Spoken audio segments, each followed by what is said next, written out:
लष्कराच्या गणवेशाची हुबेहूब नक्कल करून बनावट गणवेश तयार करत त्याची नाशिक आणि नगरातील सैनिकांना तसेच खुल्या बाजारात विक्री करणाऱ्यास लष्कराच्या पुण्यातील सदन कमांड येथील मिलिटरी इंटेलिजन्सच्या पथकाने शुक्रवारी 2 फेब्रुवारीला भिंगार कॅन्टोन्मेंट परिसरातून ताब्यात घेतले। सुरेश खत्री राहणार नाशिक असे त्याचे नाव आहे। त्याच्याकडून 40 बनावट गणवेश आणि एक कार ताब्यात घेण्यात आली। लष्कराने त्यांच्या गणवेशाचे पेटंट घेतले असून 10 वर्षापर्यंत कॉपीराइट केले आहे। या डिझाईनचे गणवेश लष्कराचे अधिकृत CSD वगळता इतरत्र तयार करण्यास आणि विक्रीस मनाई आहे। असे असतानाही नाशिक येथील एक व्यक्ती हुबेहूब नक्कल करून तयार केलेले गणवेश नाशिक आणि नगर येथील सैनिकांना विकत असल्याची माहिती इंटेलिजन्सच्या पथकाला मिळाली होती।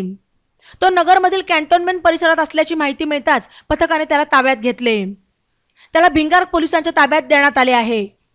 नगर येथील सेना पोलीस कर्मचाऱ्यांमार्फत फिर्याद घेऊन त्याच्यावर शुक्रवारी 2 फेब्रुवारीला रात्री गुन्हा दाखल करण्यात आला। दरम्यान लष्कराच्या गणवेशाची नक्कल करून बनावट गणवेश खुल्या बाजारात विक्री करणारे मोठे रॅकेट कार्यरत असल्याचे तपासात समोर आले आहे। याबाबत काही नावेही इंटेलिजन्सच्या पथकाला मिळाली आहेत। ते दोघे नवी दिल्ली आणि राजस्थान येथील असल्याचे सांगण्यात आले। त्या दृष्टीने इंटेलिजन्सच्या पथकाकडून तपास सुरू आहे। ई नवा मराठा यूट्यूब चॅनलला सबस्क्राईब करा आणि बेल आयकॉनवर प्रेस करा।